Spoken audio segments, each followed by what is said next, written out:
All right, we do have 10 a.m. Call the meeting to order and we'll rise for the pledge.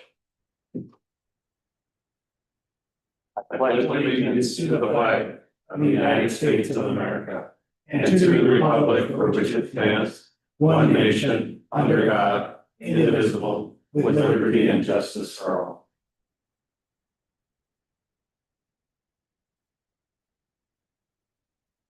All right, I'd just like thanks everybody for showing up today. At this time, we'll start public forum. Looks like we do have someone here for public forum. When you come to the podium, just state your name and where you're from, and you got 3 minutes. Glenn Slottick, 73261. Markville Road, Sandstone, Minnesota. Arnott Township. Near Duxbury. I went to the recent Arnott Township special public forum or whatever it was, or question as far as the new Arnott Township ordinance. Bob Brewster, of course, was him and his harem were there running it or whatever. I opened a statement. My opening statement was, as recent as this past Monday, Arnott Township meeting was shut down due in no small part from what in my opinion was overregulation. And then my first question was, has it been dictated, mandated? And this isn't a direct quote. This is how I remembered writing it down last night at 3 a.m. as I got thinking I better start having this. Anyway, have you been dictated, mandated, or regulated to do this zoning update? And Bob right away, well, yes and no. Okay, so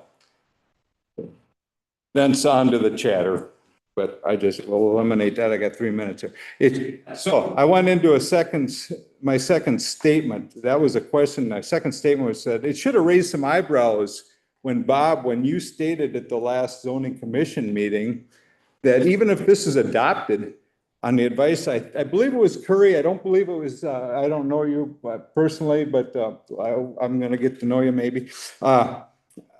Anyway, I believe it was on advice of some Curry, that Bob's kind of personal lawyer on behalf of our township or something, however that works. We probably will not enforce this on the Bernie Palmer property because he may beat us in court and that would jeopardize other cases already in the works, causing them to fall like a deck of cards. And he did use that statement. So I thought, is there something in our township ordinance that raised some eyebrows. So anyway, well, Bob kind of caught him off guard. Amnesia set in quick. He didn't remember my alleged statement or his alleged, how did he say it? My alleged statement so I went into more detail and explained to him, and then he quickly backpedaled. Oh, wasn't included in that's not included in the new updates or something to that effect. So I want that on a record someplace on the recording, and now I am. And and then my second question to Bob was, what are the parameters? I prefaced it with, geez, Bob, you've been doing this for 40 years. You're smart. You know a lot of angles and know how to work it. And basically, we all here, we know one man's seemingly endless barrage of confusing babble, a master of deception, manipulating information to deceive the uninformed is one way you could look at it, maybe. And it works in all government, not just township stuff. But anyway, so what are the parameters that must be met in your hiring of these zoning commissioners? And Walt, bless his heart, always something to say quickly. He said, well, you just got to be asked, do you want to be on? I'm thinking, man, there's a lot of rules and stuff. So that's my statements. So now, is anybody aware of what's going on with us out there in Arnott Township? And is this stuff even legal, what's going on? Glenn, we got 3 minutes. That's 3 minutes. Boy, that was almost like I rehearsed it for time and I didn't. I'm a Christian. The good Lord provides. All right, thank you. Thank you. All right. Is there anybody online, Brian? Nope. All right. We'll move on to adopt the agenda. Is there any additions or corrections? Mr. Chair, members of the board, Dave Minke, County Administrator. We have some additional information for regular agenda item number 5B, budget memorandum from County Auditor Treasurer Kelly Schroeder. I'll move, Mr. Chair. Okay, we got a motion by Ludwig, I'll second. second by Waldham. Any discussion? Hearing none, all in favor say aye. Aye. Opposed, same thing. Okay, approve the minutes of the August 5th, 2025 regular board meeting and summary for publication, and minutes of the August 12th, 2025 special meeting. I'll move approval. Motion by Holland.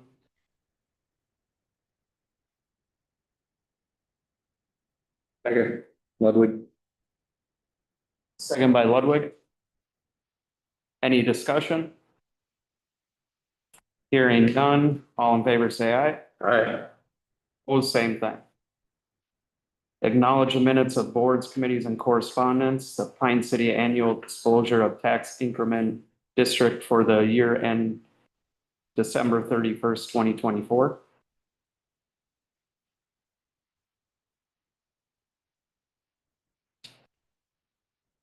I'll move that also.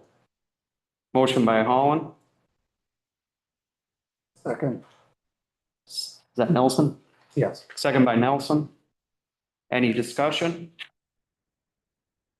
Hearing none, all in favor say aye. Aye. Opposed, same thing.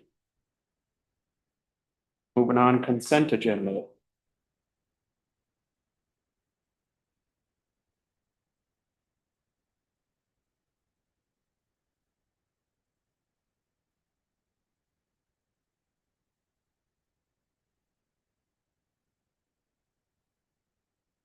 I'll move consent.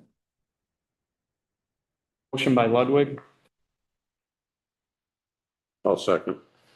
second by Holland. Is there any discussion on consent agenda? Hearing none, all in favor say aye. Aye. Well, same thing. All right, moving on to regular agenda, personnel committee. You want to take it? Sure. All right, We had our meeting on August 11th and committee made the following recommendations. You want to take them all at the same time, Mr. Chair? yeah, we can. Okay. In solid waste, we acknowledge the resignation of part-time solid waste technician Ryan Pike, effective July 26, 2025, and approve the backfill position and any subsequent vacancies that may occur due to internal promotion or lateral transfer. In Public Works, we approved to fill the highway maintenance supervisor position vacated in April 2025 and any subsequent vacancies that may occur due to internal promotion or lateral transfer. In administration, we approved update to section 11 of the Pine County policies addressing subsection 11.12, the Paid Family Leave Act. And that's all, you saw that, and I will move those, Mr. Chair. Okay, I'll second it. Is there any discussion on the personnel committee? Mr. Chair, Yes. just maybe for just knowledge of the board, or if you want future conversation on it. So the paid family medical leave includes, as written, elected officials to contribute. It does not convey any benefit to elected officials. And so there is some discussion as to whether it is legally permissible or not to make a payroll deduction of elected officials who cannot get a benefit. And so I know Reese has given some thought to this, and if you wanted to approve the policy change as drafted and then have some conversation either today or at a future meeting on whether you want the county to deduct from your wages and from the sheriff and the attorney or not, you could do that. If you have no conversation or give no alternate direction, we'll proceed with making the deductions. Mr. Yeah, go ahead. So what would happen if we voted to not do that for the elected official? What's the would it even be checked on? There is a motion on the floor. If you wanted to adopt the policy and then have the conversation with elected officials, that might be a little easier and cleaner. Oh, yeah, I'm just asking. a Yeah. question. And if you want Yeah, I'll make that motion. I think we have a motion there. Yes. Oh, yeah, okay. to, I think it's an extended debate. How's that? So we have a motion and a second. Ludwig made a motion, I second it. Is there any discussion on the personnel committee? I had another question. Yeah. Going back to solid waste, I know we just hired that position not too long ago, and is this a seasonal or is this somewhat seasonal or not? Mr. Chair, members of the board, Kelly Schroeder, County Auditor Treasurer. This position is not seasonal. This is kind of one of those fill-in positions, so they're not guaranteed any hours per week. And really that was the issue with this hire, was that they were looking for more hours. And that's what fill the position, it will be or not a seasonal, it'll be a. Kind of a fill-in, It'll be a fill-in. Right. So there may be a zero, it may be whatever. right? You got it. Fill in for vacations or whatever. Question. Any other discussion on personnel?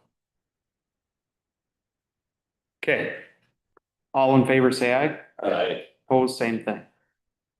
All right, now we can have some discussion on Ludwig's question. Yeah, and Mr. Chair, members of the board, so the conventional thinking is that, and the thinking of the state is that the payment must be made by elected officials. Although as an elected official, you cannot use the program because your salary is a fixed amount of money regardless of the number of hours you actually work. And so your pay would not be reduced if you had an event, you were sick or injured or caring for, any qualified reason. Your pay would not be reduced, so you would not have access to the payments from the paid leave program. And so some attorneys have given this thought and think that that's an absurd outcome under the law to have you pay for a benefit of which you under no circumstances can access. And so I know Reese has given this some thought and can explain it certainly much better than I can. But, Mr. Chair, and you've done a good job kind of summarizing my thoughts on this, but yeah, it'd be basically, there's the statute with regard to what we're talking about, and it doesn't exclude elected officials. It doesn't really say anything. So their interpretation is because it's not saying anything, then elected officials are included. But there's also other statutes that are specifically exclude elected officials from compensation plans that include sick and vacation time. So exact statute, I read the words, the compensation plan for elected official for a county may not include a provision for vacation or sick leave. The salary of an official covered by this subdivision may not be diminished because of the official's absence from official duties because of vacation or sickness. So, you're supposed to read statutes together so that they make sense. If there's something conflicting, you have to read it so that everything gets effect. And to me, that says that we can't force elected officials to pay into something that they can't use. And that goes against what that statute states. So I think Deed's opinion was that elected officials have to pay into this. I'd offer a contrary opinion to that. I don't believe that we can legally do that because this is a benefit that can't be taken. And it also reduces the salary below level that it's set. And that's also against statute. So do you think we just don't pay it? Or is there any penalty if you don't, or? from what it's unknown to me if there's an audit or a penalty on that. Okay. I think it was just like Dee's position on that. Okay. So that I'm not sure if what they look at for that, if, I don't know of a penalty if you don't do that, but I don't know, I think it's kind of a reasonable interpretation Yeah. to say that we can't reduce our salaries Yeah. because Yeah. something we can't use. Go ahead. Well, I'm just thinking back to when this was passed along with several other things. It was very hastily implemented, passed without, my opinion, a lot of vetting. Yeah. You know, and these are the things that come up, that because it wasn't thoroughly looked at. And so I'm in agreement with your Yeah. opinion. Yeah. Mr. Chair, members of Yeah. the board, you don't have to decide anything today. If you think this is something that you want to consider, you can, let it germinate for a while. And I'm kind of curious to see what other cities, counties, school districts across the state are doing. And if you're a city council member or maybe even a county commissioner and your pay is really not that much on an annual basis, that 0.44% maybe isn't significant. But if you're, a full-time elected official, that could be a significant amount of money coming out of your pay. And so it just seems to me that it's something to consider. But my guess is that you would put a target on yourselves if you did that, because I have not heard that many counties are doing this. And so it might result in some sort of, enforcement from the state. Have you heard of any kind of litigation going towards it or, okay? No, and I think, from what I've heard, they've requested a legislative fix on that. Okay. That's going anywhere. But like your interpretation is lawful, you don't think we can. Yeah, I don't think so because there's another statute that deals with vacation and sick time. And to me, that's similar. Yeah. That falls within that. And yeah, that's very specific. I mean, I think, Well, my reaction would be to not pay it, but maybe our best solution is, we got a policy conference coming up next year or next month. Check with some of our colleagues, check with AMC. It doesn't go into effect till January 1st. We've got a little bit of time. Yeah. Use that time to Collectively work together. collectively do something maybe. I don't, we've always done quite well by not being the lone wolf and having to pay some bunch of legal fees for something that we could have got by a lot cheaper doing. So I think if we just hold off on any decision for a couple of months is our best bet. okay. Sound good. All right. Well, thank you. All right, we'll move on to Health and Human Services, Home and Community-Based Services update. It's like, yeah. We got Pat. Yep, welcome. Welcome to Sandstone. All right. Good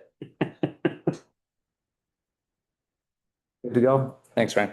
All right, Chair, members of the board, just doing a quick, hopefully 10-minute update on some of the things going on in my unit. Many of these things we've talked about really over the last 4 or 5 months, whether at the COW meeting, personnel meeting, et cetera. So I just want to give some updates on that. And then also a quick legislative update. I know again, Becky's kind of plated up some of this on what was her saying last week, death by 1,000 paper cuts. So just kind of updating some of that and with specifics. So the first one, the Blue Cross Blue Shield transition update. This has been something we've chatted about for a handful of months. Last month at the board meeting is where you updated the RN job description. Previously, it was really read as it was housed in public health. It's within my unit. So just wanted to have some cleaner language there. And then we also did that reclassification of that grade 11, a public health nurse, to a grade 10 social worker. And that change, I know we talked about a little bit last month, but again, to make sure that the job description aligns with the job duties that the person will be doing once this contract is partially ended with Blue Cross Blue Shield, where we're doing that care coordination. The transition of that change of no longer doing the care coordination with Blue Cross Blue Shield really begins 9/1, kind of is starting, immediately. The reason I'm saying it starts 9/1 is so community members, as of 9/1, they would no longer come to Pine County to get their services if they are new to that program, new to Medicaid with Blue Cross Blue Shield over 65. They would start being served by Lutheran Social Services after 9/1. But our end date is 10/1. So we have that month. It doesn't make sense for them to come and work with us for 30 days and then say, hey, here's someone new again. So that transition is starting. I have completed on 10/1, but really there's going to be some of that carryover. Blue Cross Blue Shield has asked us to do a few things those first 2 weeks of October. I don't foresee an issue with it. And at the end of the day, it's the best kind of customer service that we can provide to the individuals that we already work with, right? To make sure that's a good transition. So with that being said, the 3 staff that are currently doing that, they're already started cross-training in their new roles over to Min Choices and to case management. Of course, they're still doing it's still a full-time job with that care coordination with Blue Cross Blue Shield, but they're attending meetings with the other staff members, doing some trainings as they can. So hopefully we can hit that ground running in October.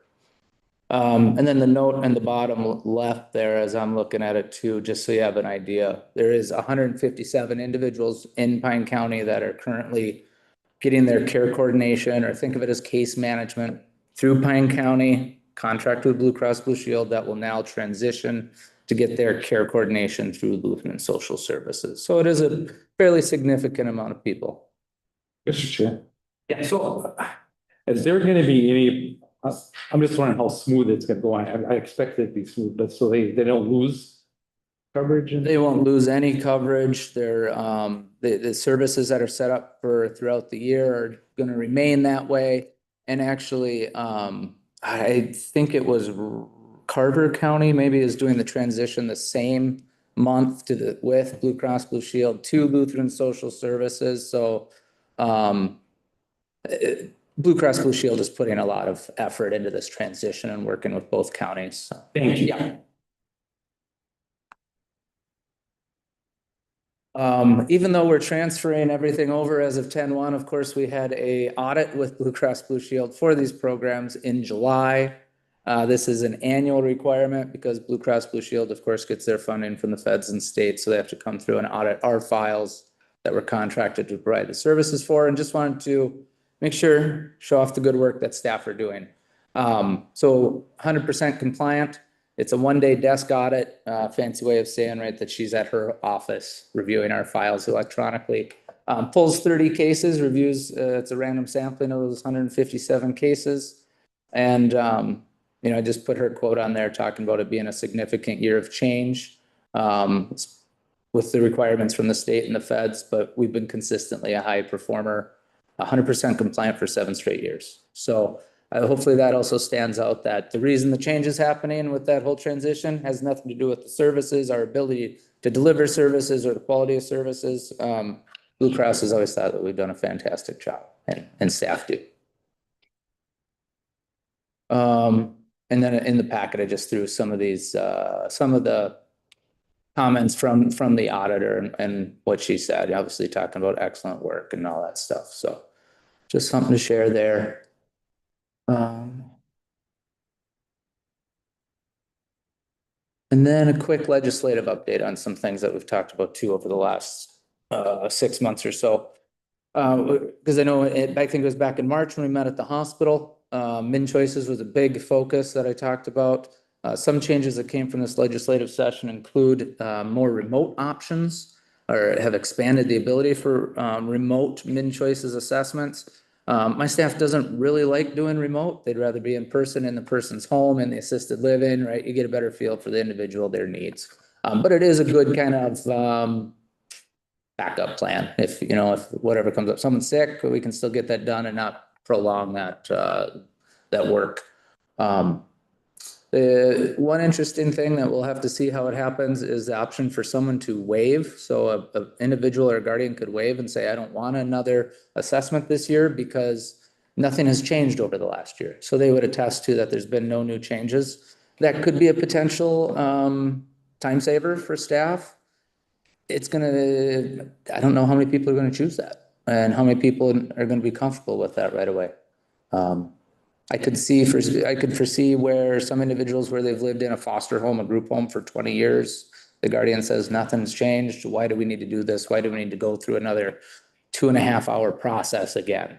I could see those being waived potentially. So, but again, it's on the person or the guardian, not the county. There is going to be a payment methodology change coming in 2027. I don't want to get into the minutia of how MinChoice is funded. We talked a little bit about the time study back in March.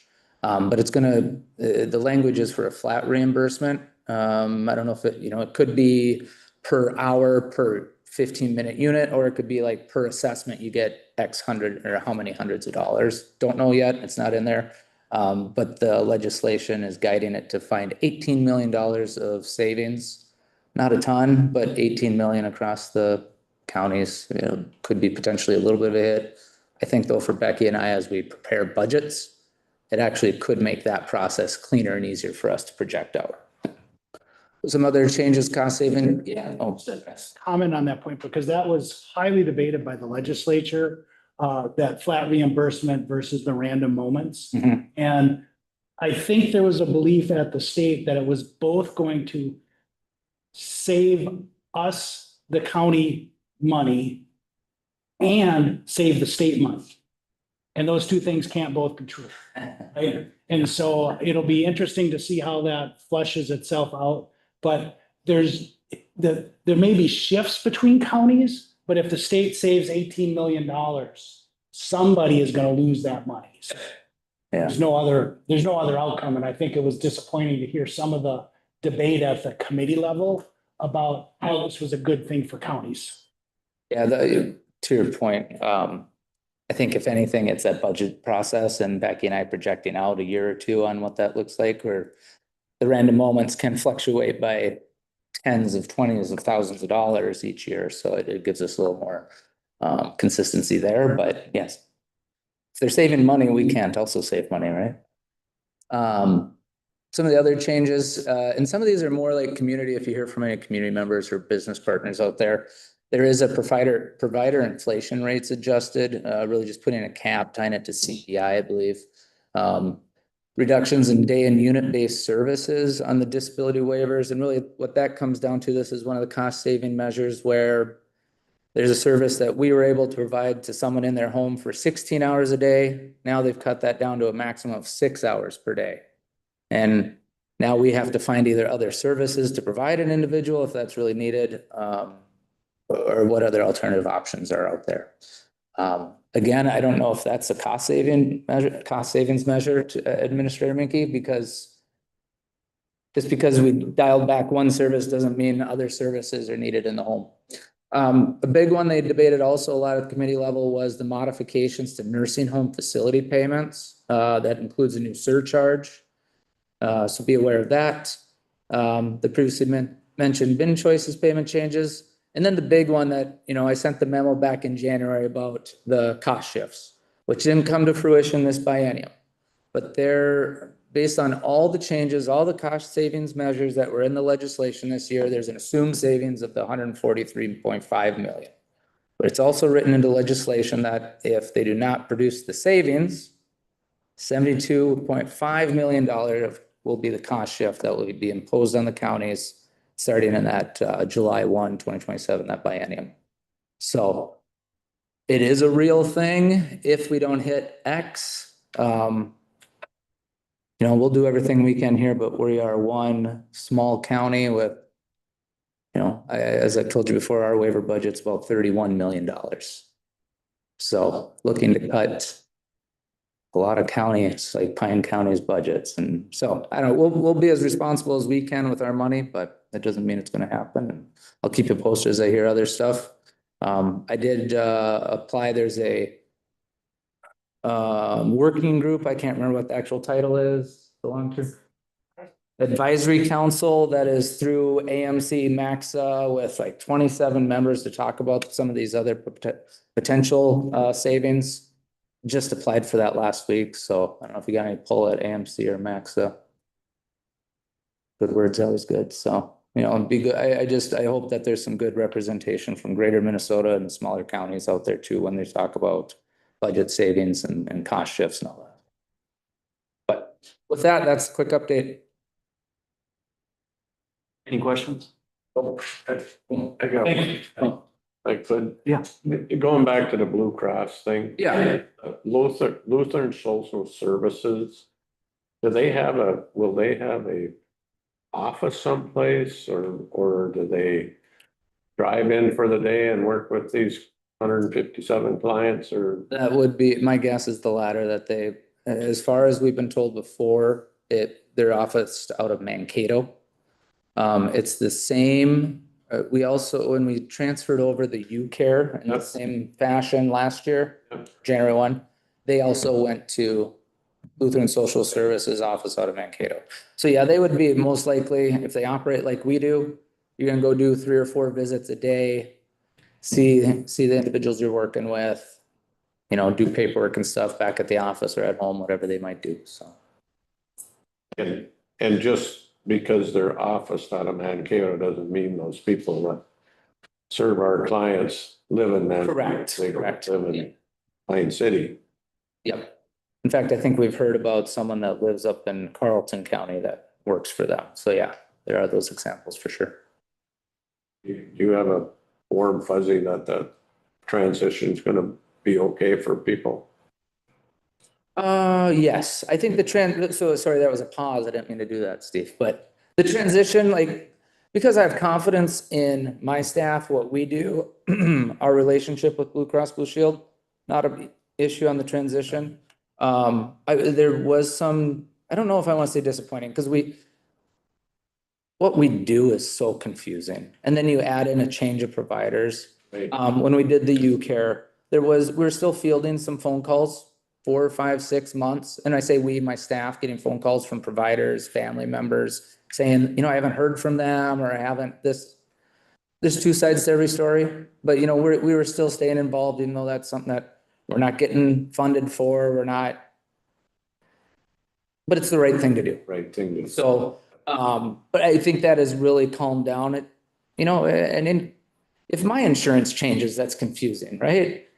So now we add in some of the other either barriers or extended services we provide and different providers. And so, but we'll be there to help, you know, if there's ever a message and people are concerned. That's the warm fuzzy. Absolutely. I mean, call us, call the county. We're going to make sure, you know, we've done that coordination on the back end to say, hey, Blue Cross, we need them to call this person, and we're going to do that.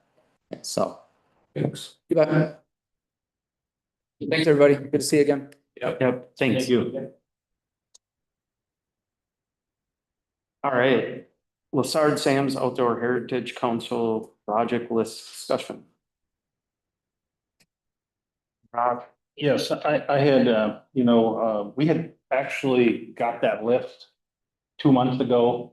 You know, they provide that, and just a little bit of background.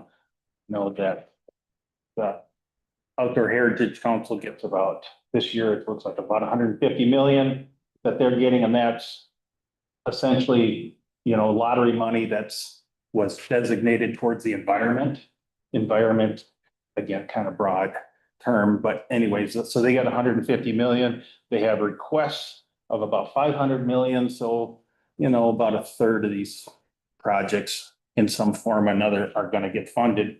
But they did provide a list of what's happening in Pine County.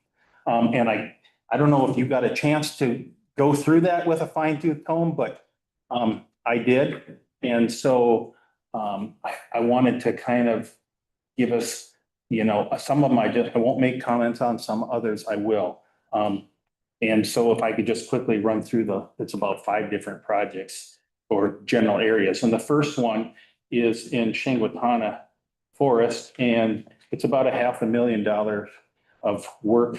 Brush mowing was probably the biggest one, 750 acres. And I'm assuming that is, trying to read through the stuff like sharp-tail habitat improvement and such. But that was by far the biggest thing. And then they had some conifer release and prescribed burns. So that was a request there. Next one, there was a request for Hay Creek, which is north of, well, it goes through St. Croix State Park.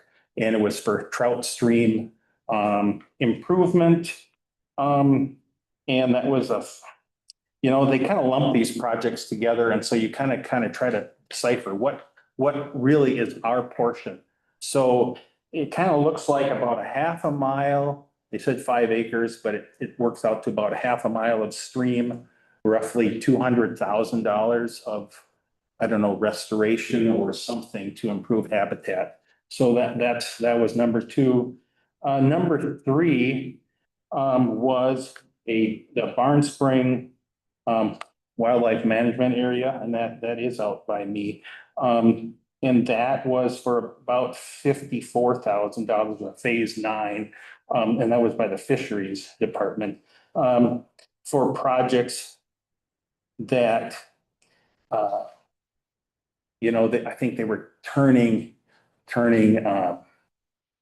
open land back into like pollinator or whatever.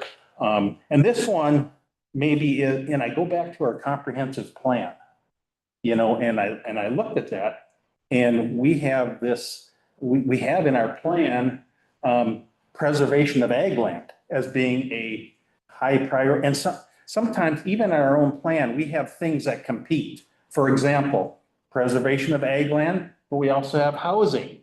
And those things do compete with each other. And so we've got to sort that out. So I think here we have another competition in a sense of we're losing ag land that had been managed by just little pieces of it, by 5 or 6 different landowners around this piece. And so now the state, a while back said, well, we're gonna do that. And this go around is $1,000 an acre cost. Now they've already spent at least that much or twice that much already. And it's like, is this really efficient? I mean, maybe there's a win-win here for the county and for the state, but it just seems that, so I just bring that up as a concern. Number 4, and it's probably 4 and 4A, the last ones. And this has to do with, I think it's conservation easements and conservation acquisitions. And those things, again, I see there's a potential conflict with our management plan because we're talking about, and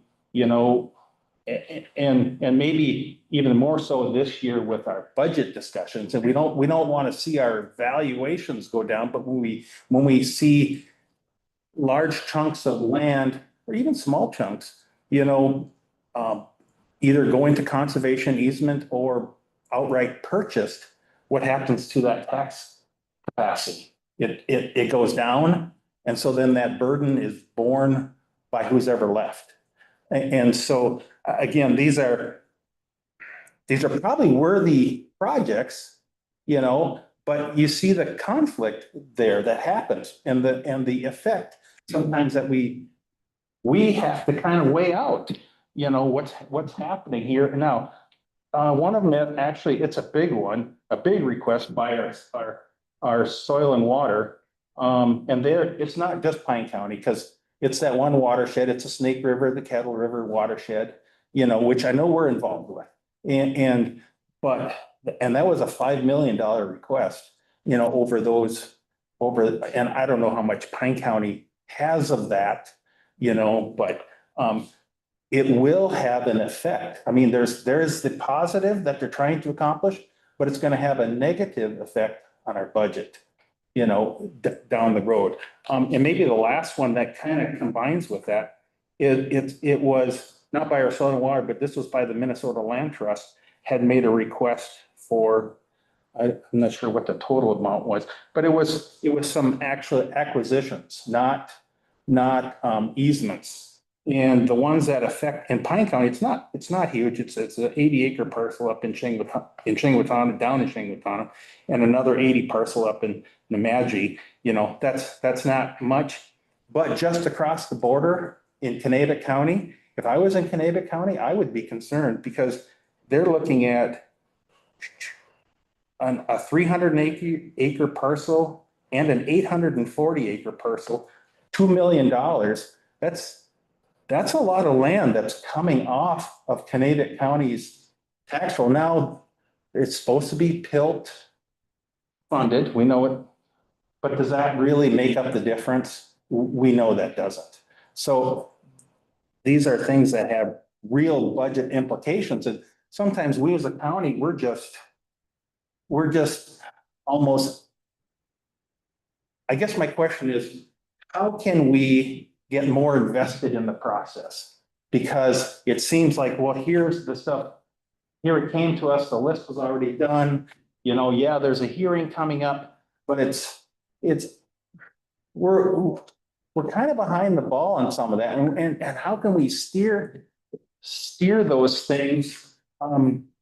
Maybe my last thing, and this is probably, because it's not in here, and it's really, so I go back to our comprehensive plan. It talks about recreation, and part of that recreation in that plan spells out bike trail, and it talks about that and the importance of connecting from to the Munger Trail and such.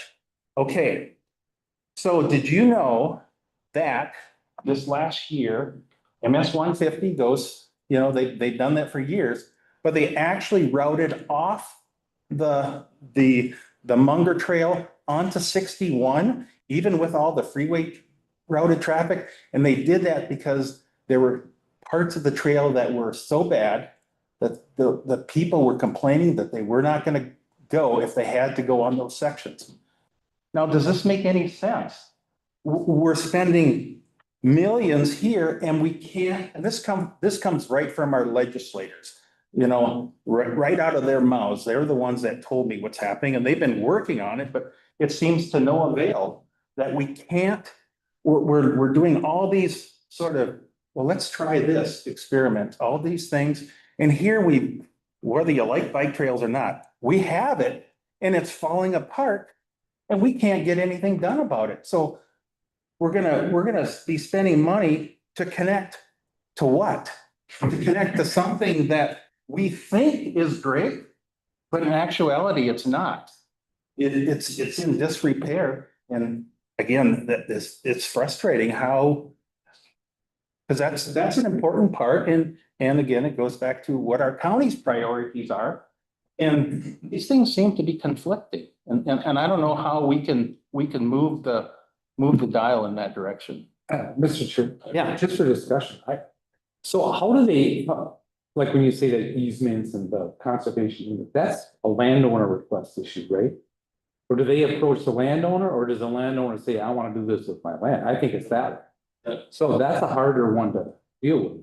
Yeah, the people I know have contacted the land trust because they wanted, friends of ours are fourth generation farm. They didn't want it to go into a housing development. They wanted to keep it as farmland or nature. And so they put it in the land trust. That was the dad's and the grandpa's request. And so the children have followed through with that. And so That would be a difficult battle because that's. Yeah, I'm not saying that they're bad. Yeah. We understand the implications. Yeah. And they're doing it for personal reasons. And I say, you do what you got to do. But the implication for us as a county. I think on the bike trail, renovation or upkeep, we need to somehow get to the people at the DNR, because that Munger Bike Trail from Hinckley North is a DNR trail. And do what we do with legislators and lobby them and get support to get some of this money dedicated to the repair of that trail, because it is rough. It's not good at all. Well, first of all, thanks for doing all that Yeah. research because, and spurring the questions, because I think this is the big thing. And I think it really begs the question of what, like you said, we just get the list. And this goes back to why we need to be involved, why the county board needs to be involved ahead of the game. You know, and I think that's what you're kind of getting at, is how do we get involved and kind of steer it? There's really not much we can do now with most of these projects. And that was what, when you were kind of naming these off, I was like, is there something we can do now? I don't think there really is much we can do, but maybe there is by next year. Maybe there's a committee one of us can get on or something like that. But I think all of us need to really look, and this is one thing, but at our committees, at our responsibilities as county commissioners, and be at the table. I know Steve's made the comment where you guys are at the, where you and Mark have been at the table, where there's been people at the state that have been there, and Mark's had the project ready to go. And the guys at the state are there ready with the project, and they have the money to go, and that's what happens. That's why you need to be at these meetings. But not to get off the subject, but I think it really begs the question of, what priorities are and. I think, so I just want to, I think it's important that you bring it up a couple different, because we just had a discussion at our Kettle River One Watershed one plan, that was raised by the staff. That they don't always know what the state is doing within their watershed. It's a classic thing where the agencies don't talk. They plan this stuff, or it gets planned through a homeowner or whatever, but some of those goals can meet the goals of the watershed and reduce impact, somewhere else too. You don't have to make changes. So there needs to be open. So I don't know how you do it, because it happens all the time. I'm sure you know that. We don't know half the time what other projects are happening on trout streams. Do you ever hear about that? And I just think it's important. I don't know how we brought it up, and we had an extensive discussion on how you can possibly share with all the stuff that's going on. And then the outreach there's always a problem with outreach to private, because people can reach out themselves and have programs going, but then how do we know what's happening? I've never heard of anybody fishing trout in Pot County anywhere. Oh, I have. Have you really? Yeah. Wow. There's quite a few trout streamers. Yep. Mr. Chairman, yes. Roger, thanks for bringing that up, but I think the one project that I think we have had some input on and will continue is the money going to the One Watershed, One Plan. Because I think we've divvied that up, so we have county board representation. And our soil and water has done a great job with their staff to be at those meetings. And so we do have some say in what's going on there. Go ahead. I think I only have 3 comments. The first one is the history of this notice. There was a time not long ago when this list was not given to county boards, and it was counties and AMC that got the law changed to require the notice, right? So that's a recent event, and I think we're still trying to figure out what do we do with it. A lot like the last project, Roger, that you talked about is sponsored by the Wild Rivers Conservancy of the St. Croix and Namakan, right? They're in Wisconsin. How would you know about that? Because these are private organizations. The One Watershed, One Plans are new, right? And still getting it. Maybe that is the place where this list when we get it, we need to be sure that it goes to those one watershed, one plans, because those groups are the ones who maybe have a better insight into what is a real benefit and what isn't a real benefit. And then Roger, I think that's where, you know, you can bring out the contrast or the competition sometimes in the various goals, right? And how they do, they compete with each other. Because it feels hard for this county board to have a conversation about a conservation project that spans 3 or 4 or 5 counties, because that's the watershed. But you can't. Yes, I would agree in this sense of, I don't bring this like, can we change something? I don't think so. But we need to be thinking about the future and that this whole process of, you know, and so there. And the Lassard Sam's Outdoor Heritage Council only makes a recommendation to the legislature. So at the end of the day, it's the legislature that approves or doesn't approve these projects. But I think it's important what you say is when you always will go back to our comprehensive plan. And I don't know if the SWCDs look at it, how often they look at a plan and remind themselves, I'm gonna bring it up at one watershed plan, and maybe you should bring it up on that because we talk about that, you know. Well, there is our standing as a county to counter something. It isn't my opinion.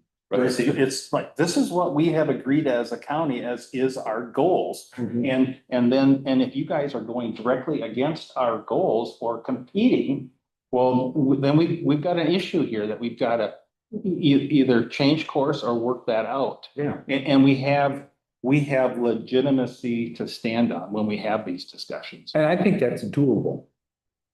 I really do. Yeah. But we need to remind ourselves. Sure. So thank you for bringing it up because we forget. Well, thank Kelly for bringing up the one watershed, or the comprehensive plan. Yeah. Because we forget to look at that often enough. All right. Sounds good. All right. Moving on, County Administrator. Consider the approval of Resolution 2025-33, appointing Kelly Schroeder as County Administrator effective September 5th, 2025, and approving the employment agreement between the County of Pine, State of Minnesota, and Kelly Schroeder. Authorize the board chair to sign. I will move that resolution. Okay. Colin made the motion. You got a second? Second. Second, Ludwig?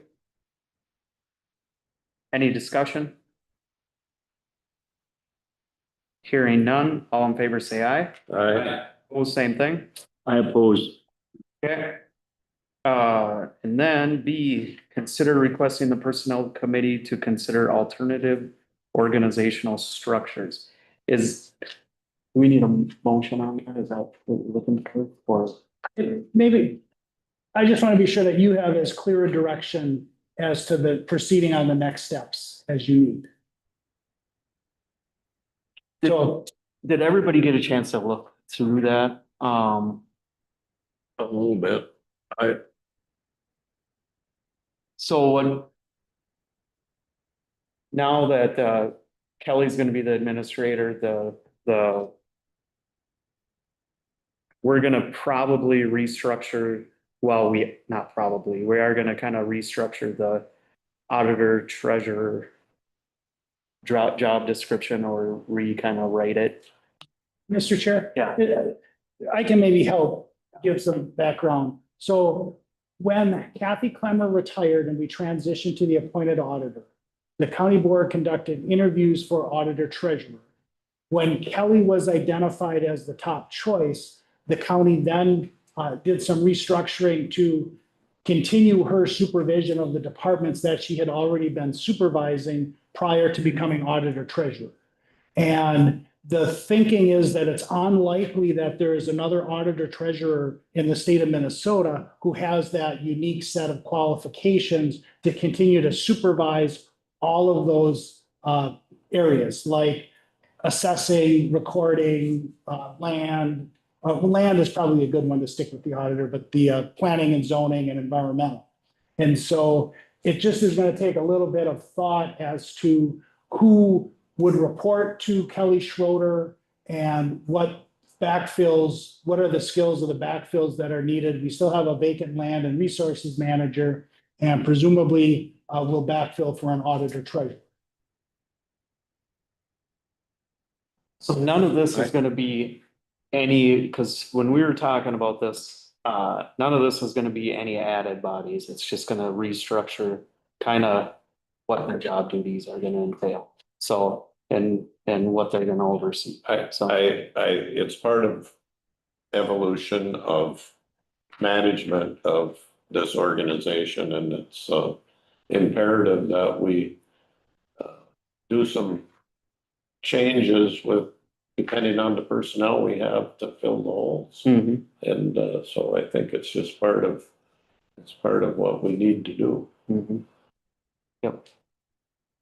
Mr. Chair? Yeah. So in here it says, it's unlikely, like David just stated, it's unlikely that the county will be successful in recruiting someone. So is there gonna be a recruitment effort? Is it gonna be posted?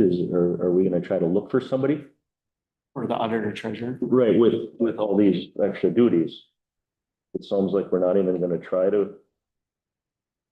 We're gonna go back to the job description of when Kelly was actually hired. That's the plan of a straight auditor treasurer. So not the current one is what it, yeah. So back in 18, yeah. So we'll get that. It's not listed yet, right? Yeah, because we had to do this today. So it'll be probably listed here shortly. Miss, Yeah, go ahead. before we get to that listing part, I guess I'd at least like us to come back to this board to say, okay, this is the structure that we're going to have. And we approve the structure, then you can find the people to fill that. Yeah. I think we're getting, again, the cart before the horse. Yeah. In the sense of, this whole body's got to, because these are pretty high up positions. Yeah. And we need to agree on the structure first. So if the committee is gonna do the legwork, but then come back at the next meeting, I'm hoping that it's not gonna take too long. But at our next meeting, is that what the plan is, to come back with the structure? I then? guess we'll go through personnel and then come back. Yeah, and it could turn around as quick as personnel committee wanted to meet. Yeah, I never thought of that, because it's got to go through personnel and then come back. Well, So, it doesn't have to, but yeah, I think but it that should. let them do the legwork on it. yeah. And then if it could come back, it's only a couple weeks from now. Yeah, so September 2nd will be the next regular meeting, and I would think that the personnel committee, kind of looking at Matt and Josh, could do some work by then and have some options prepared. yeah. Yeah, Yeah, I think, to me, that's reasonable if staff think they can get it turned around by then. mhm. Okay. So we don't need no action on that, right? It was just. Yeah, there's a consensus that the personnel committee will meet between now and September 2nd and bring back some proposal or options. Good. All right. So 2026 preliminary budget discussion. Oh, review East Central Regional Library 2026 budget discussion request. Would you like me to You taking handle it? that John, would you? at the meetings most of the time? Okay. Okay, you got your proposed library budget in front of us. Library budget is roughly $4 million for our 6 counties that we're part of a consortium of. And of that 4 million, about 2.5 million is funded directly by counties. and our portion is about 15% of that, 2.5 million. And, okay, a couple of things. When we started out with this budget, we've been working on it actually for a couple months, 3 months probably. When we first started out with that budget, we were at a 5% increase. Well, that wasn't going to work. So we quickly went to a 3%. And there was a lot of discussion, what are the implications for each county at a 3%? Then we had discussions, and we went to what's a 2% look like, what's a 0%, what's a whatever. And there was, you have 6 counties to work with. So I think there were some counties that were plenty fine with a 3 to 5% increase. There were some counties that wanted a significant reduction. We ended up settling with a 0% budget, which it was a lot of work, a lot of working through the numbers. And here's the thing about this budget, and I think this is one of the caveats, that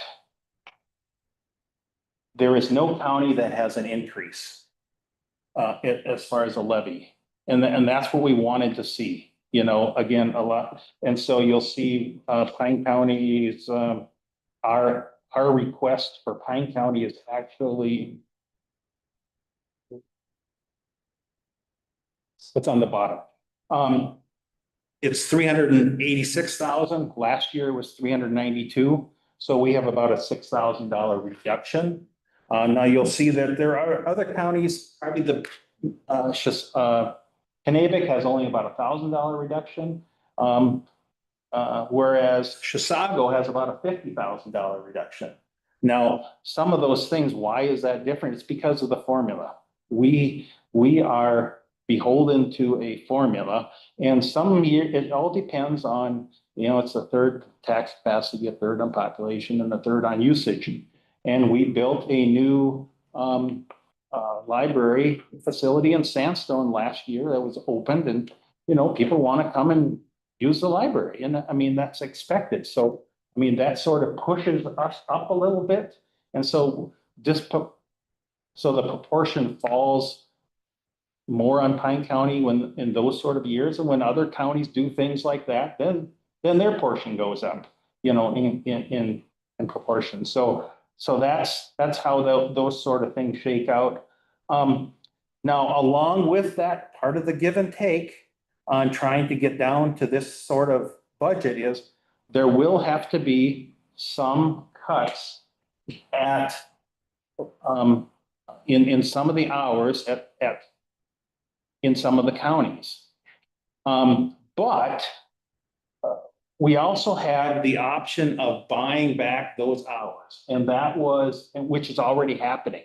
So for example, Chisago County, which $50,000 under, they already said they're going to use some of that money to buy back some of their hours, Now, I don't know that they haven't worked that plan out. It's not significant hours for Pine County, but it is going to be maybe a couple hours or here or there, So part of it is we can wait and see. And if we find that this is the flexibility that we built into this. If counties feel that they are getting shortchanged on their hours and that the public is demanding more, we have the option to do that. But rather than set the bar so high, so I was really happy with the give and take between all the different counties to kind of work this out. There was a big gulf there. Yeah. It makes sense to me. I suppose they'll post, if there is a change in hours, they'll post it so people can be aware and get there when it's open. We will have the plan well ahead of time. So even before the first of the year, we will know kind of what the impact is going to be on each county. So we can react accordingly. But at the first go around, which, I mean, there were some counties that wanted ready to make the motion. I mean, it was going to be an increase of 30,000 for us, and it's like, we We just can't do that. We just can't. Yeah, and I think people can adjust if it's just a couple hours here and there. Now, there has been the talk about, minimum maintenance of effort and what that is, and where Pine County fits in that, because that's 130,000 underneath where we're at, and every county has that. But if you try to operate outside of the joint powers agreement, you are bearing the full brunt of the cut in your branch libraries. You're not bearing that in the administration or anywhere. So we could go out on a limb, any county could, and say, well, we just want to go back to the minimum maintenance effort.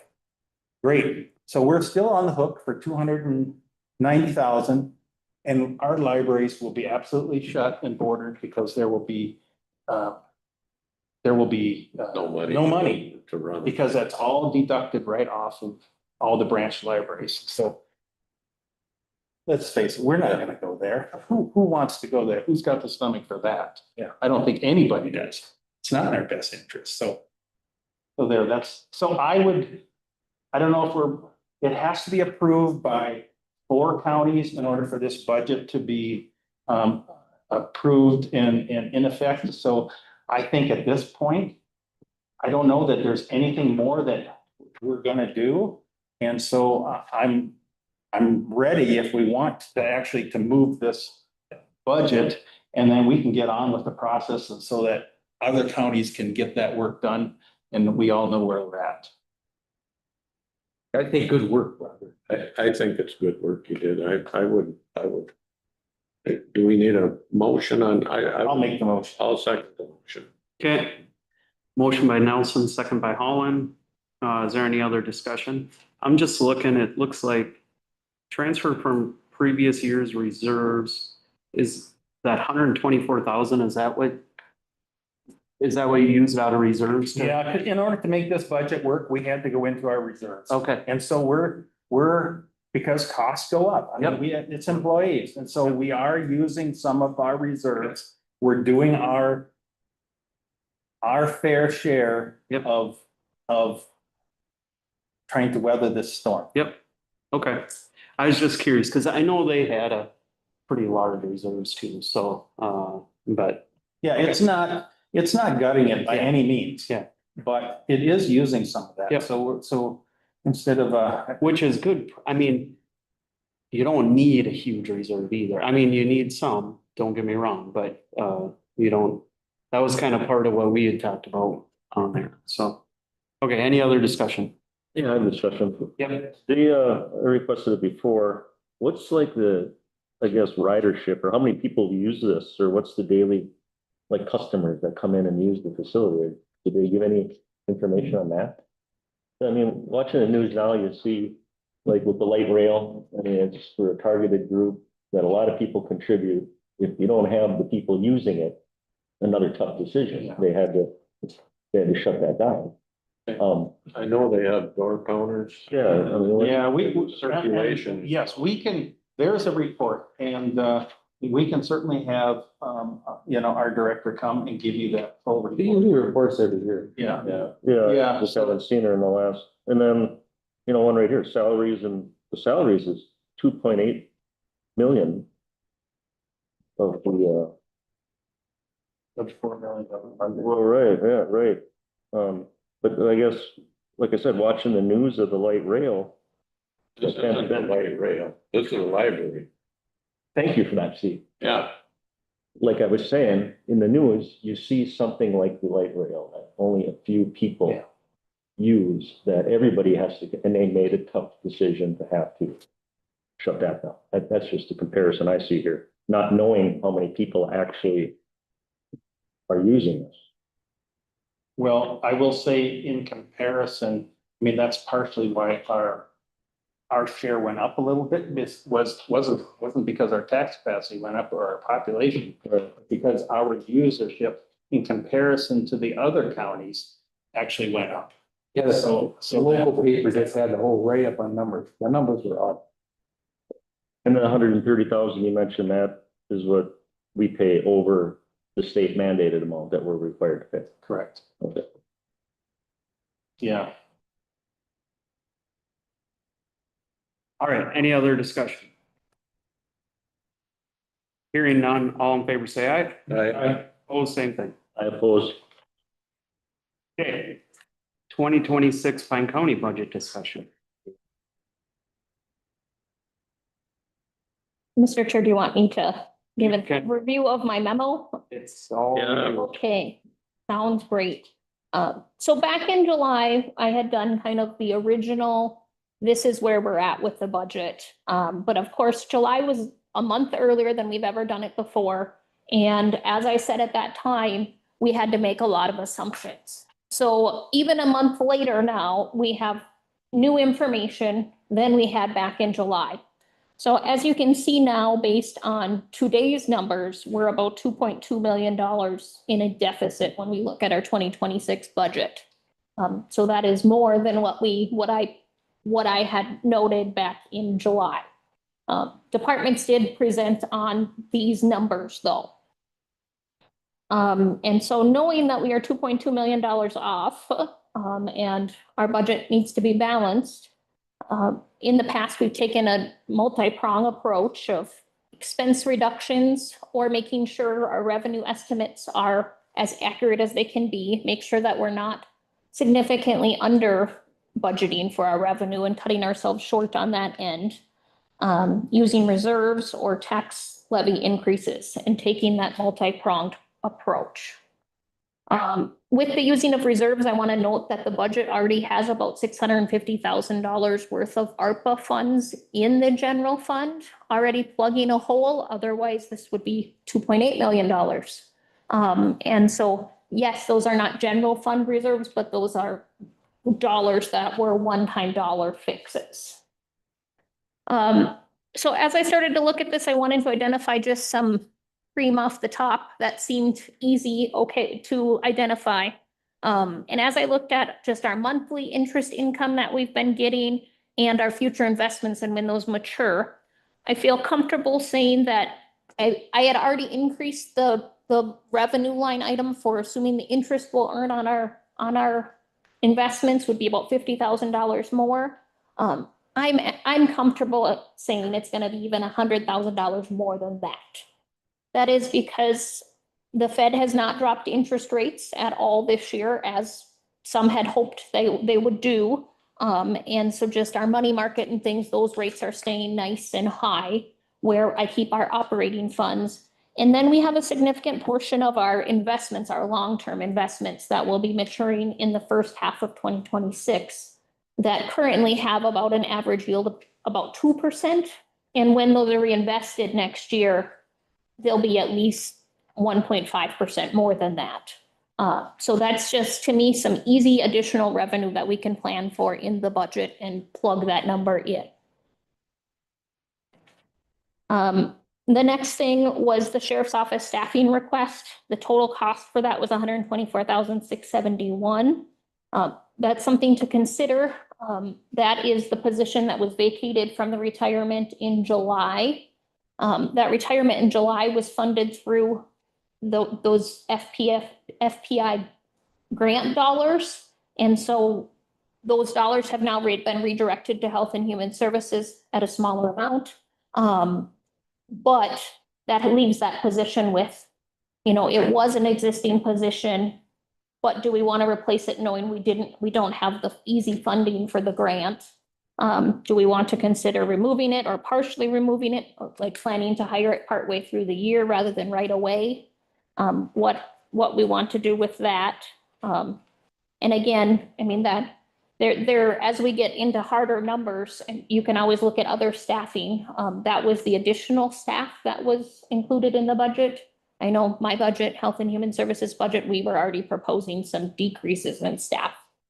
So that was one that it was a technical additional position, sort of, because it was a position that was previously fully funded. Kelly, maybe just to make sure that we're remembering that, and Jeff, correct me if I'm wrong, but the sheriff's intent on that was to repurpose the position from a fraud investigator to a sergeant, a regular patrol sergeant. And so that's where I think when Kelly frames it as a new position, it'd be a new asset in the sheriff's office. Because that was funded by grant monies. Right, Yep, and it was doing, Now, It's not. there would Right. not be any grant funds. correct. it wasn't doing typical sheriff's operation work. It was doing fraud investigation work in a regional basis. Sheriff, I do want to point out, though, it wasn't created because of that. It was a position that already existed that we were able to fund. So it was funded out of that, but it wasn't created because of that. So technically, to me, it's a net loss from budgets ago because we were able to fund it. Now it looks like it's extra, but I don't consider that. I just want to make sure that that was understood as well. Fair point. Sounds good.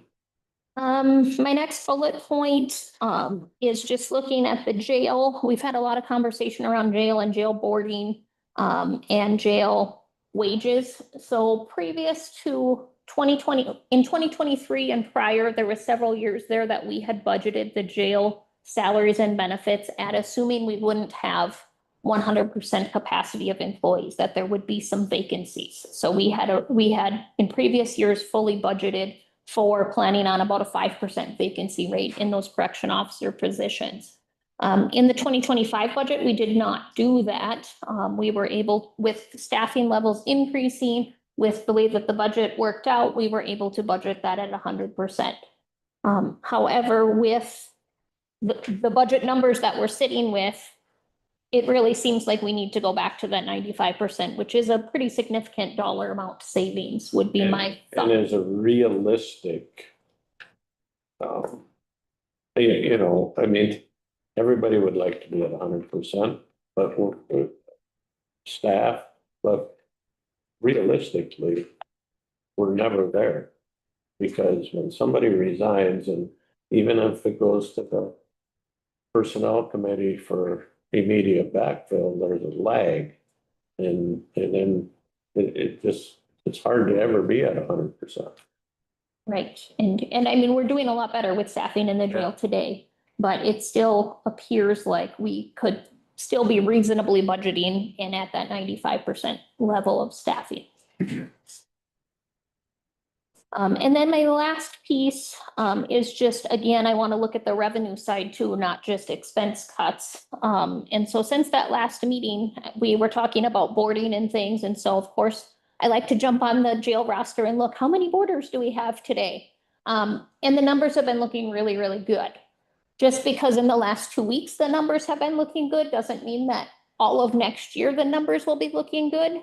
However, we do have that contract, coming online with the feds that should have some additional boarders in St. Louis County. I talked to Ryan Thompson, the Assistant County Jail Administrator, and it looks like that's not like a short-term thing. It's not like St. Louis County had a pipe burst and they're temporarily housing with us or anything. It does look like that's something that could be ongoing.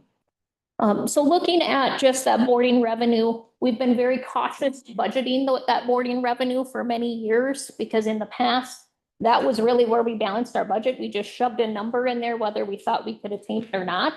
And that's not responsible budgeting, but responsible budgeting is looking at, you know, what could that look like truly next year?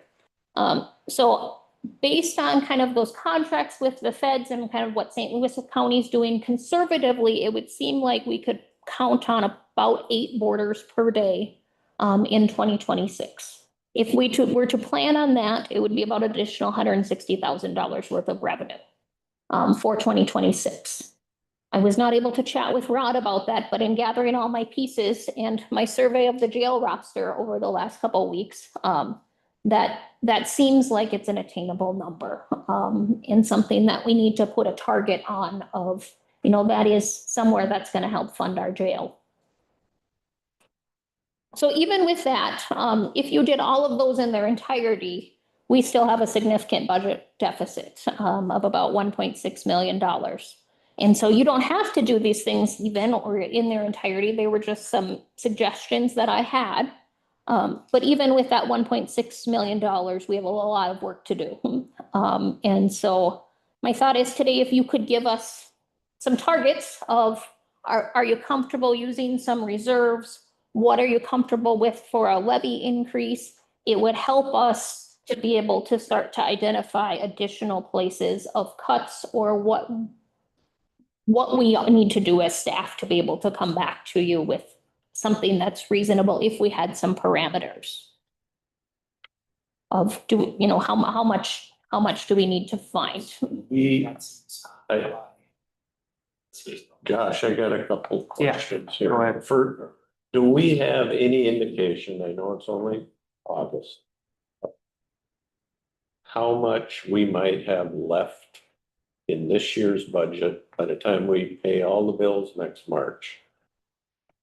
Hey, you know what I'm saying, Right, right? and that is something that I looked at because I felt like after that meeting, I think Roger, you had commented about, what is the 2025 savings that potentially we could roll over into 2026? That's, Right, which in some respects, that's a very hard number to get to because we are only halfway through the year, basically. But yet we do have some vacancies, for example, in my land resources manager and a retirement I haven't replaced yet, and just different things that, we could start to get some small numbers together that we feel comfortable about, but it's not gonna be $500,000. 100,000.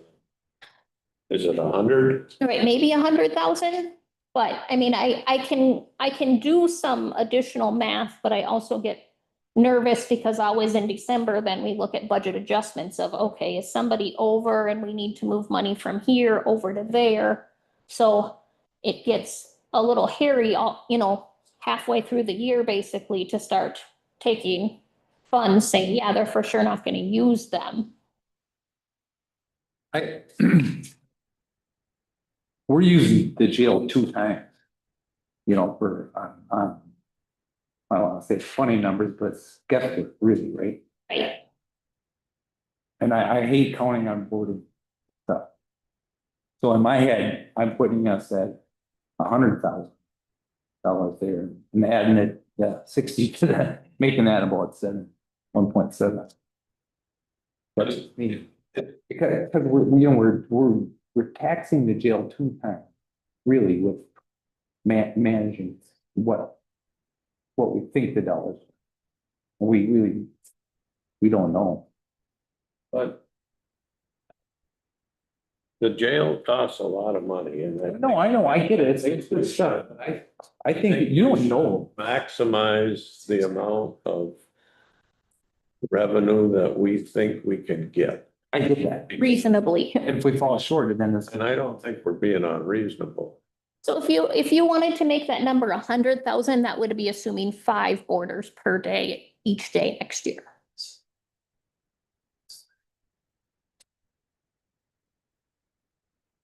I'd leave it at 8, but that's just me.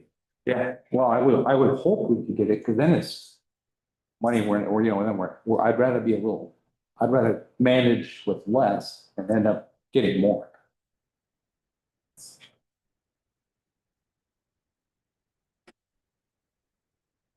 Chair? Yeah. Maybe, here's a thought now this isn't gonna solve next year's budget per se, but, okay, so hear me out. One of our biggest expenses is employees. And unlike some of these things that are one time either income or expense, those are ongoing. And it's every year and they build on top of each other. They're accumulative. And so we can look at, and I'm for grabbing every one timer we can, but I think we really need to, that's the bulk of where we can realistically make adjustments. It's in employment. And so, all that to say, I looked at, we kind of talking about this all year, but, today, we approved, some new positions, not new positions, we filled positions. And some quickly and some we took a long time.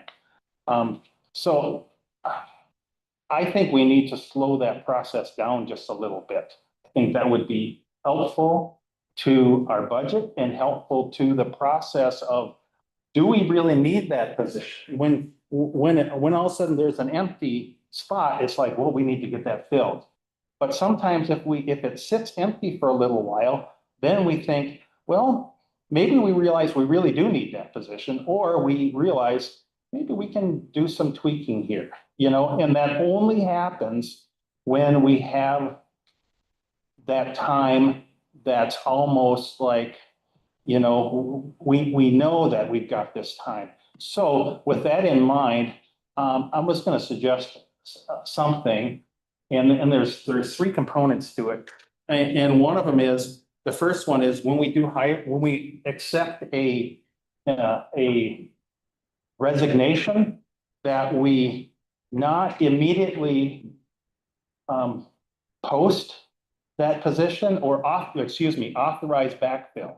That's the wording, but that there be a 2-month waiting period in there before we authorize that it be backfilled, minimum of 2 months. Second component is that, and then now again, we're raising the standard because we need to send this message that needs to go all the way back right to our supervisors, our department heads, our HR, our personnel committee. But I would like to see, at least temporarily, raise the standard of 4 votes instead of 3 to do additional hires. But I would make this only temporary, just for the end, till the end of this year. Let's give this a try and see if this works. Now, with 4 votes, there are going to be exceptions. If there's suddenly a critical spot that has to be filled, we have the ability to make an exception. But again, it would take 4 votes to do that. So we're not stymieing the board, but at the same time, I think it sends it's kind of like, I don't know, you guys you see these races, Indy races, and everybody's going around following the pace car, and the pace car veers off and the guy's about ready to drop the green flag. And then all of a sudden we're at a board meeting. I'm not going to run out in front and say, stop the race, because everybody's all amped up and anticipating. So we can slow that process down just a little bit. I think it's going to help everybody. It may be slightly painful, but we're not putting ourselves in a position that we're stymied, I don't think. So that would be my suggestion. Let's try it from 1st of September to the end of the year. I don't disagree in whole with you, but we have done that in a lot of departments. We've left positions open for quite some time. So if they come to personnel for backfill, they've already, some of those positions been open for several months already. Do we make them wait another 2 months? I think auditor treasurer position is a pretty critical spot in our county. I would hate to think that we're gonna wait till November to post that. Because I don't think that does our county any good. Doesn't do our budgeting process any good so I think there's some validity to that, but I think there's some consequences here that we might already be facing.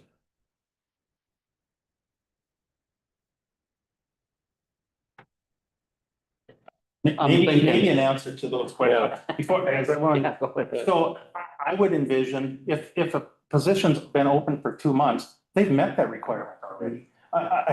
And in my mind, that's already been met. And as far as, you know, some of these auditor treasurer, I think that's a great example, Steve. Yeah. I don't think this policy would stand in the way of that. I think with 4 votes, you can override that. And, because that's a critical one. And so it gives allowance for those things that you're talking Yeah, about. I don't think that would create an issue then, because I know I'm looking at Kelly and I'm looking at Becky. Both of them have had positions that they've held open over the past several years for sometimes multiple months until they. It's a good thing to do. We do it, save money. Through and sorted them out. So we have pretty good examples of that already. And that was one of the backfills on your agenda today, was that highway supervisor that's been vacant since the spring. Exactly. That certainly needs right there. Yeah. You know, yeah. It was just we can talk about it, but at some point, we have to start making the hard decisions. And I don't want to be, again, this whole momentum, let's move this back, you know, and if it really comes up to, you know, then we don't have to be so. Well, I think it's all good comments to me. I think what Kelly's looking for is for us to decide what kind of levy could we handle. And then we get that number, then we gotta figure out where the cuts are gonna happen, right? Is that what we're looking I at? think it's also a strategy, like Roger was outlining a strategy Yeah. of how to manage expenses. Whether, you know, agree, disagree, that's a strategy. And so I think what's helpful for staff is if the board has strategies that you want us to employ to get to a balanced budget. And then I also want to put into the mix, Kelly, you gave the overall deficit of about 1.6, assuming your suggestions. There's 2 major components of that, right? There's about 925-ish in the general fund. And is it 707? 725, no. 720, about 725 in health and human services. So there might be different strategies to get to both of those, or there might be different uses of reserves. There might be different staffing scenarios, et cetera. And so just so you have rough numbers. I appreciate that, David, because I remember in maybe years gone by, Roger, when somebody suggested we just make everybody cut 3%. And again, I look at Health and Human Services because I've been on that committee for a long time. And I think if you go back for the last 6 or 7 years, they've held their budget really tight. And now this year, it due to not mismanagement on their part, but reality probably, it's up there quite a ways. And so I would hope we could treat Health and Human Services differently than maybe some other budgets, because they have their own reserve, they have their own kind of budget thing that we could work with them kind of on a side issue. And I'm confident they can come up with something if we gave them a target that said, you have to use X amount of dollars in your reserve fund and make cuts, and we'll throw a little bit of levy at you. Or, you know, I don't want to put words in Becky's mouth, but I think we could solve that issue. Deputy contract through 25, and so there's a through 26. 25. So we have an impact hitting this budget. We have 10, or you will have 10 bargaining agreements that expire at the end of this year. Oh, no, 8, 7. Jackie's maybe still online. There's 7. There's 7, yeah, because 3 are self.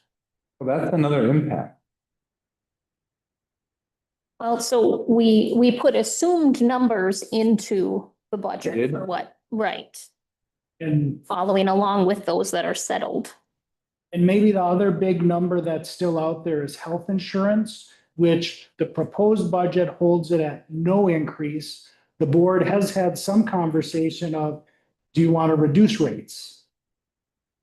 And obviously, there's a risk analysis that goes along with that. I say we just keep it at zero for 1 more year. Yeah, that would be one I'd have a hard time reducing. It's doing well enough, we can say we have a zero increase. That's good. We control it.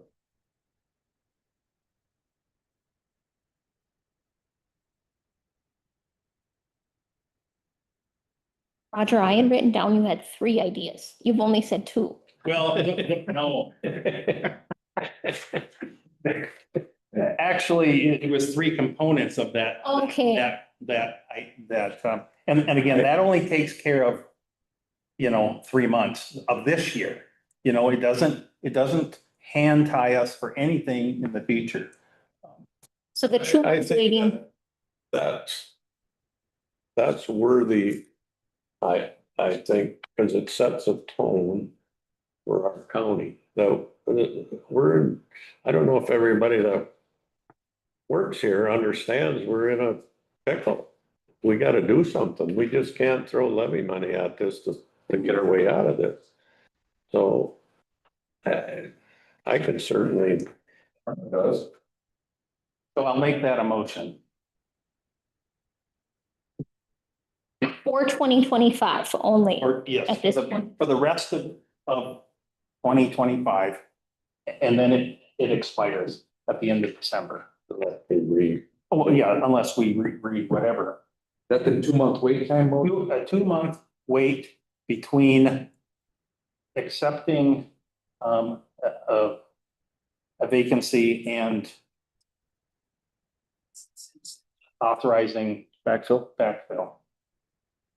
And if they've already gone through the wait period, that doesn't start from today. And that would take a 4 vote to do any hires on. That one I have Or a little harder acceptance. time with. Mr. Chair? Yeah. Just maybe a clarification with the county attorney, because the statute is pretty clear that the board action is a majority of a quorum. And so I think it'd be worth asking him an opinion on whether you can, by a resolution or a motion, change the statutory voting requirement. Then, Now you earn your pay. yeah, there you go. Yeah, well, I mean, the statute's pretty clear that a majority shall constitute a quorum, and so that it has to be voted for by a majority, and so I'm not sure that you can change that rule to bump that up. It might require a little bit of additional legal research on my part for that, but. And I'm fine with backing off of that. Again, it's trying to slow the process down and that we're all in, as a supermajority in agreement with that, How about just a pure consensus that we acknowledge that I think we get the yeah. gist of the thing. And- It's. And I think this is a great strategic plan looking at next year. Or, I mean, I don't know, even through the remainder of this year, like you said. I think it's a good plan to go forward. I was just thinking the whole time you were talking, that's why I was saying that.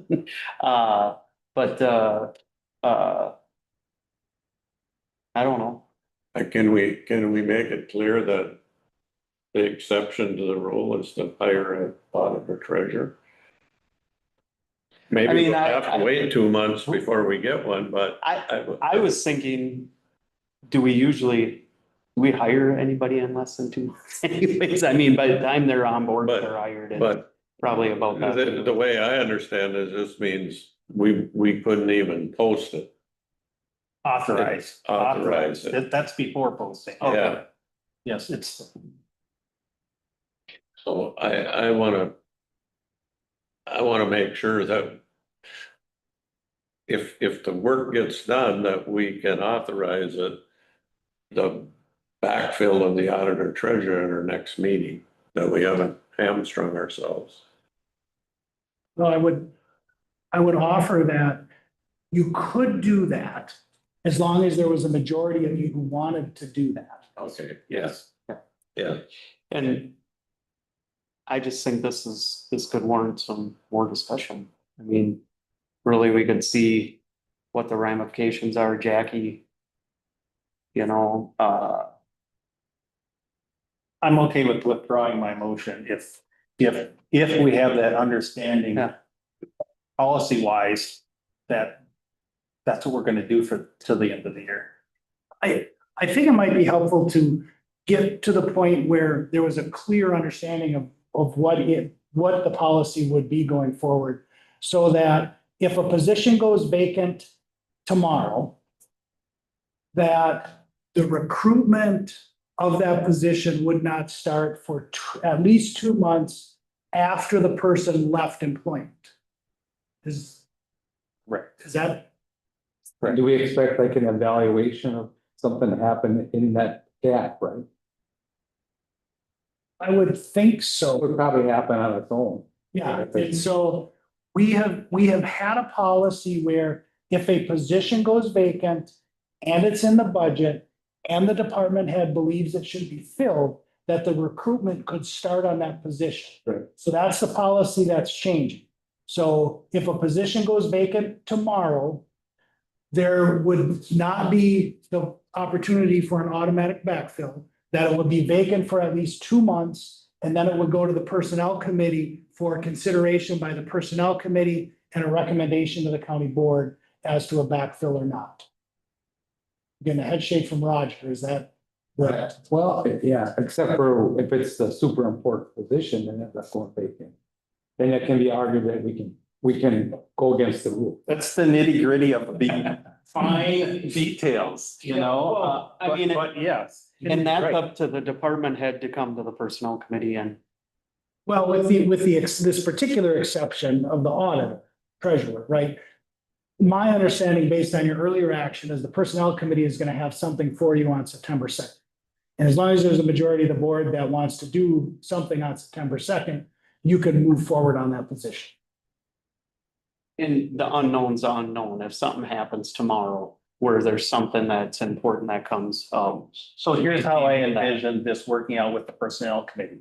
Somebody wants to bring something, the personnel committee would say, well, have we waited 2 months on this? And they'll say, yes. Okay, well, then let's talk about it. Or if they say no, then they'll say, well, we can't talk about it unless you really feel this is really, really, really important.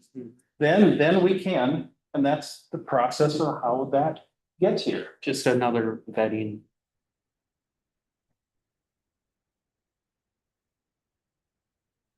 Jackie is still online, maybe before we leave that, just Jackie, make sure that you understand that because you'll be an important part of that gatekeeping. Yes, I do understand what has been said.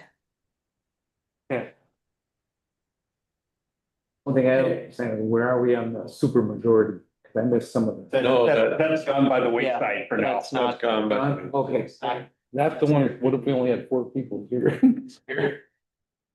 here's a strategy that I think it's fine. we need to have a discussion on. It's, Is the bottom line is how much must have exceeded the weight limit. How much levy money are we willing to throw at the 2026 Right. budget? And so here's my first go around at it. We take Health and Human Services, that's 725,000 off the budget. We deal with that separately. We give a number to Becky that says, for instance, we'll give you 1.5% of our levy. You use $250,000 in your reserve funds and you cut the rest. Something like that. We take the 900 and how much is left. And we kind of do the same with that. we direct the staff that they have to come up with half of it in cuts or 2/3 of it in cuts, and we give the rest, we'll do the rest of the levy. I think that way we can keep our levy in that 3 to 4% range. Well, that's, That's my math. I was running numbers, and if you did it all in levy, that's a 7.16%. Yeah, we're not. I don't gonna think do- anyone's we're not gonna- gonna- I'm not gonna go there, So, but I think, Might have three. I don't know, I look at those sheets that Kelly prepared, and it seems like in that 3 to 4% range. Most of the people on that sheet could probably live with that. It's where our, you know, a lot of years ago, when we passed some employee wage scale, I remember Kurt Rosso saying, well, it looks to me like for the rest of our life, we're gonna have to increase our levy by, I don't know if he said 2.5 or 3.5%, just to pay for employees. So I don't know, that's kind of where I'm at. I don't know what anybody else thinks, but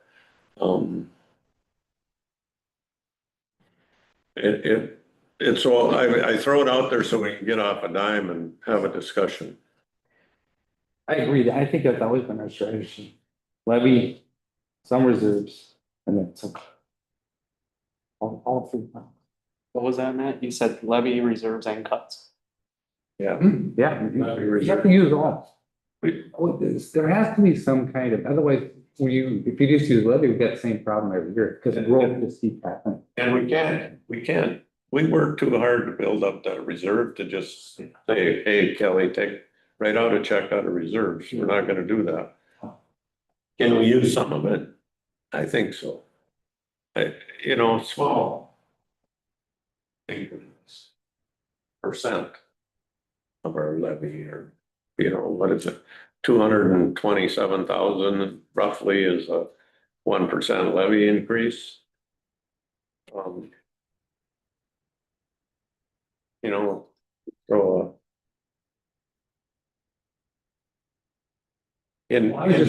from 2024 to 2024-5, Kelly, what did we end up after we paid all of our bills in March of this year? How much did our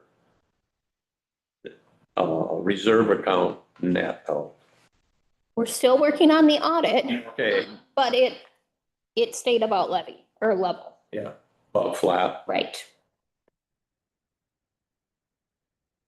Hoping you'd say it went up 300,000. Right? What are you thinking, JJ?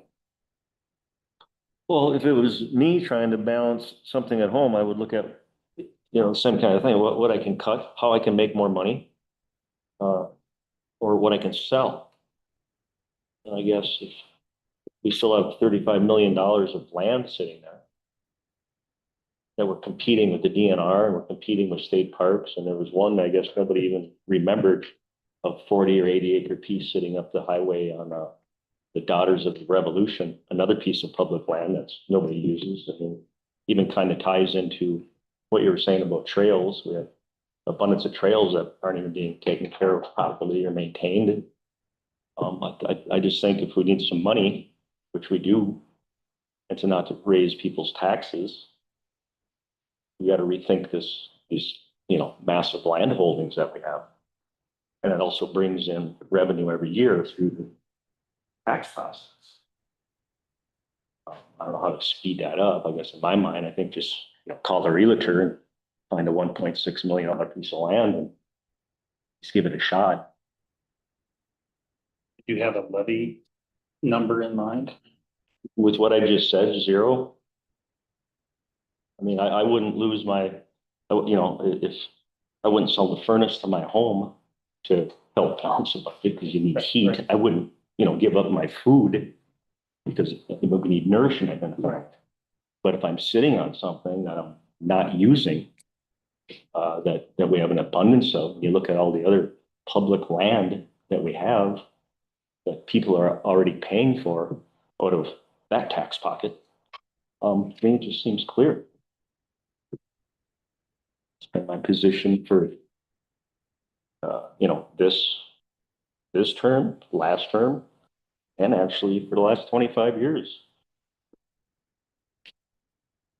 Thanks for asking, Roger.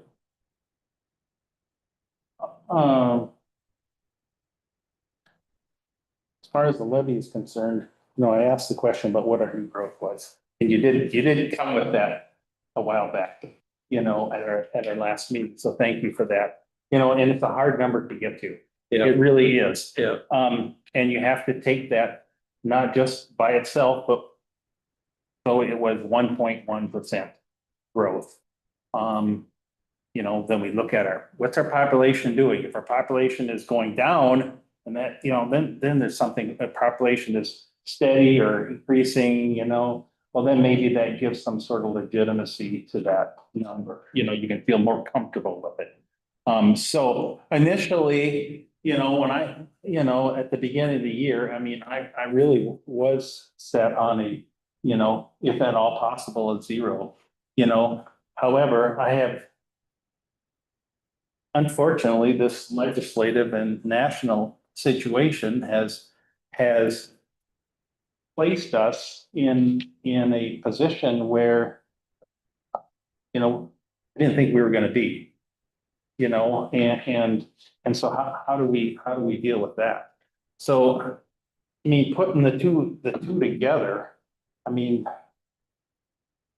okay with a 2.1, and 1.1 on our growth. I think that holds everybody at zero.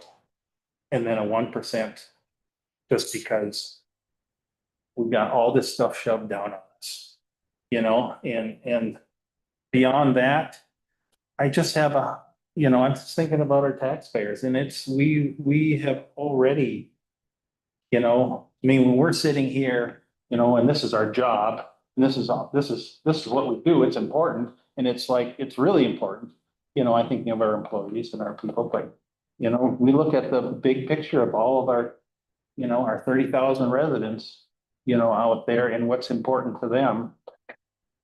I have a hard time just raising the levy. I just really do.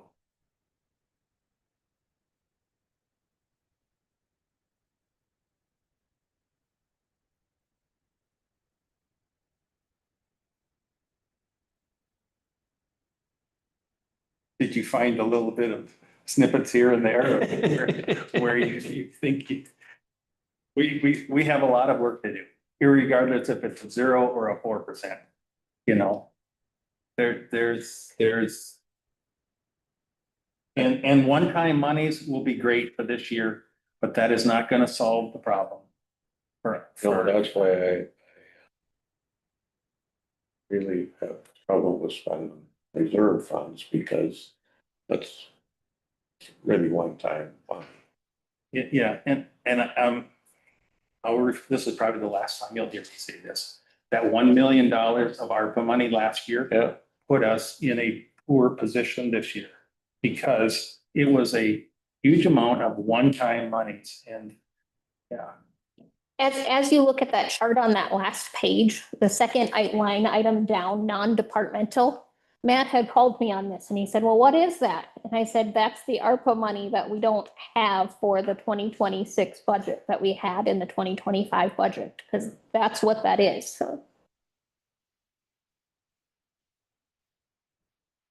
So what I'm hearing is, or what I'm going to make up, decide, is that you would like to see a budget that reduces through cuts at least a third to a half of what's been presented.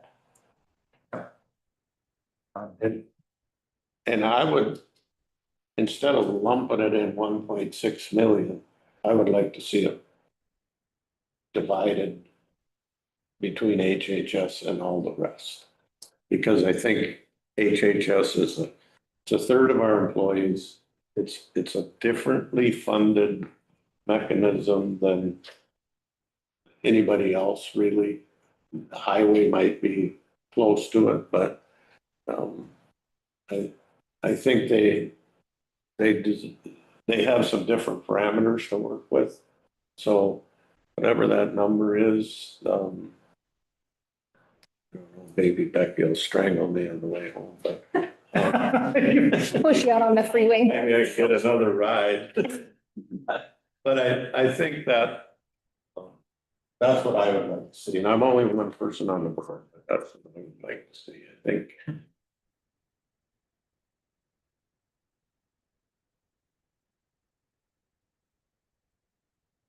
I don't know, if that gives. I think you summed it up well, David, I think.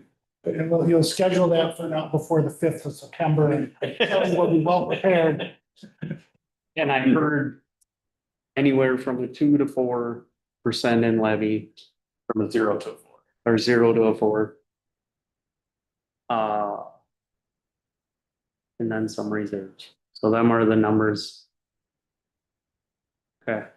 And there's a lot of work that needs to be done. I'm looking to the three right here primarily.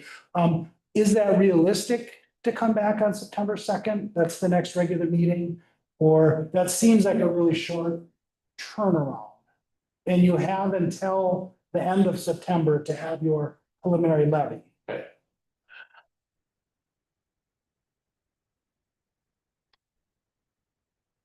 What do you I don't think? know. Right, that is a very short turnaround with everything else that we need to do in the next 2 weeks. Yet September 30th is very soon thereafter. I hate to even say this, but maybe it's one time in my life where I could put the blinders on for September 30th. Because we can get past that date without setting our Budget. you know, and I know that's difficult to do. And we have historically not done it, but, So we do have stuff. I mean, if it doesn't happen by next meeting, we got the meeting after. So you could either do a special meeting on the 9th or wait until the 16th. But if you want, if on the 16th, you got a budget that made a third to a half of reductions in cuts, that really seems like it would be most of the way to a solution. yeah. And so then you'd still have a couple of weeks left in September to tweak or finalize or get whatever you need to do to get comfort with the preliminary levy amount, knowing that the budget may not be completely tied out, but gets to the point where you have a comfort. Yeah, that's what I'm trying to say. I heard. Yeah. And my question is, are we using the $2.2 million or are we using the $1.6 million? In my mind, I was using the 1.6. Okay, Already, you can't use that same, I can't use that again. well, you can, but you're not the federal government. Thought I'd seen even cheaper than that, less than that. Somewhere, thought it was like 0.6. Yeah. All right. Anything else on budget?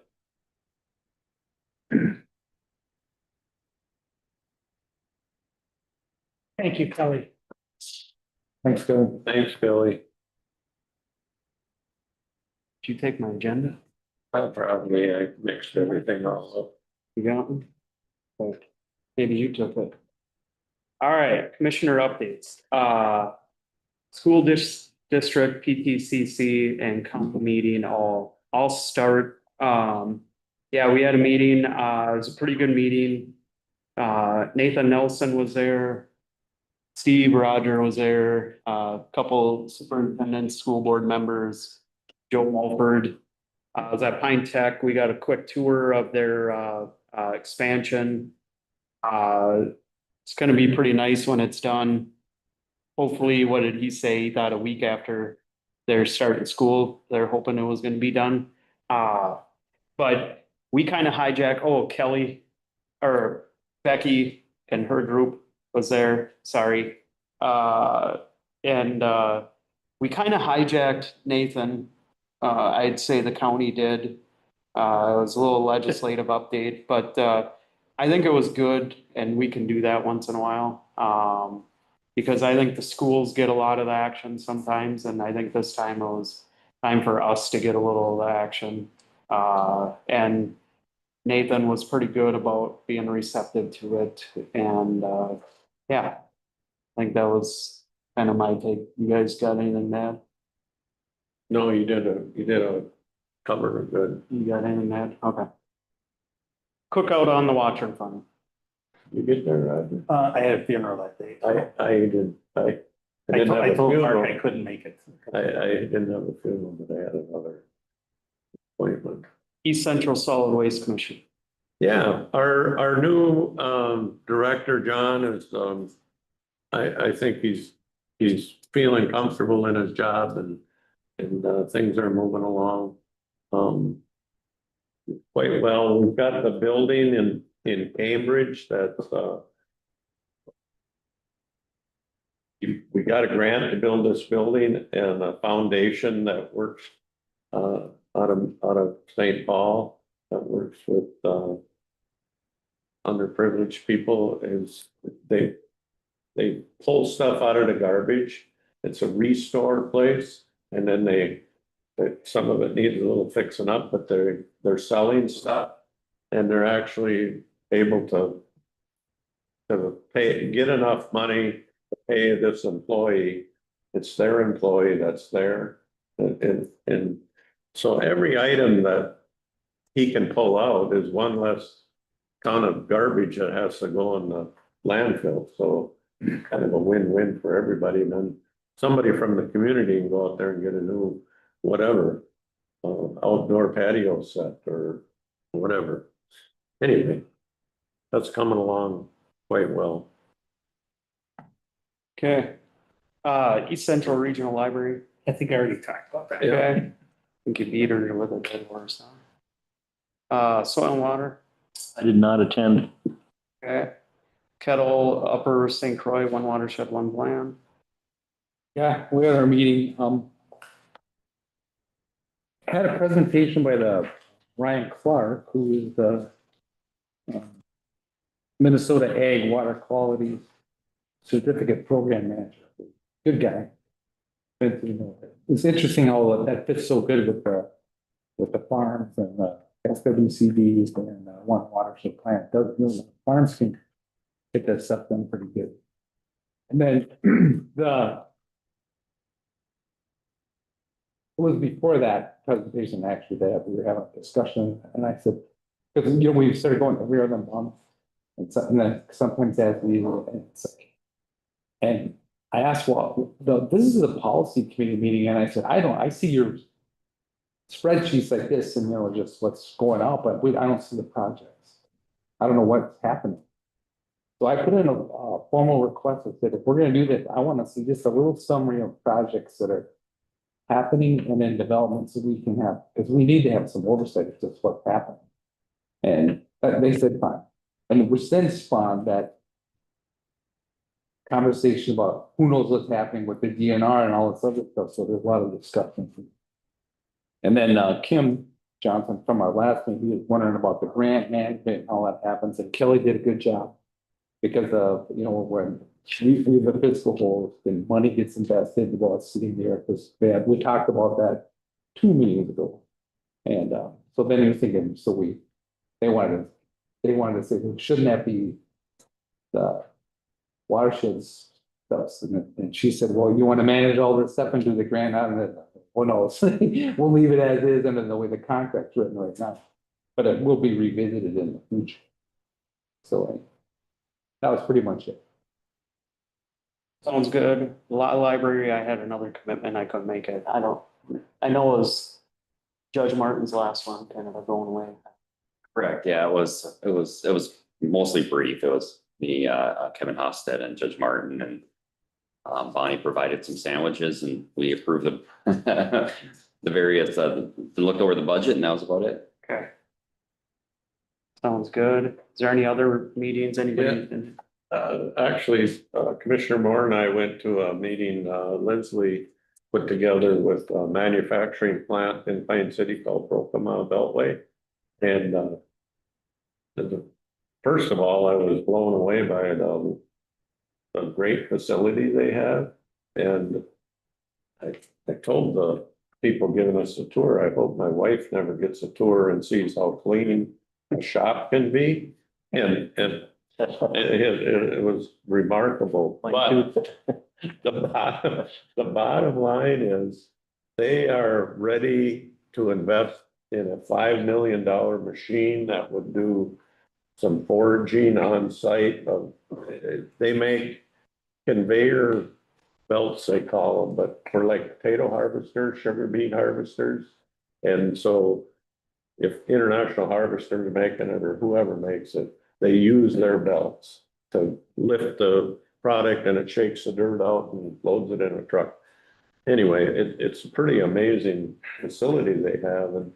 And so they're ready to make this huge investment, $5 million. The problem is the place that makes the machine that they want to buy is in Germany. And so they had Congressman Stauber there to talk about how the tariffs, they're unwilling at this point to pull the trigger because one day the tariffs are 15%, one day they're 35%. One day last week they were 50%. And they can't, the ROI is not there to spend $7.5 million on the thing. They can invest $5 million. So apparently somewhere in the big beautiful bill, there's some carve outs that maybe they can do to increase manufacturing. And is that it in a nutshell? Yeah, he's working on some things. Said he was gonna try to help them see what happens, but. And then the best part was Josh and I, wrangled him in the parking lot as he had one foot in his car and he was trying to leave, but we held him there for a while and talked about the SNAP program. And just so everybody understands, there's some penalties if the state of Minnesota has an error rate over 6%. And I said, well, we can't do anything about the rest of the state. Becky got me the numbers in Pine County. Our error rate is 0 on one program and 3% Over years. Okay, so we are not the issue. Problem is, if Hennepin County is the issue at 11%, we get penalized also. So we'll feed them those numbers and see what they can do. But because those SNAP cuts, the Pine County are real numbers. The added administrative costs to us are real numbers. And so we're worried about that.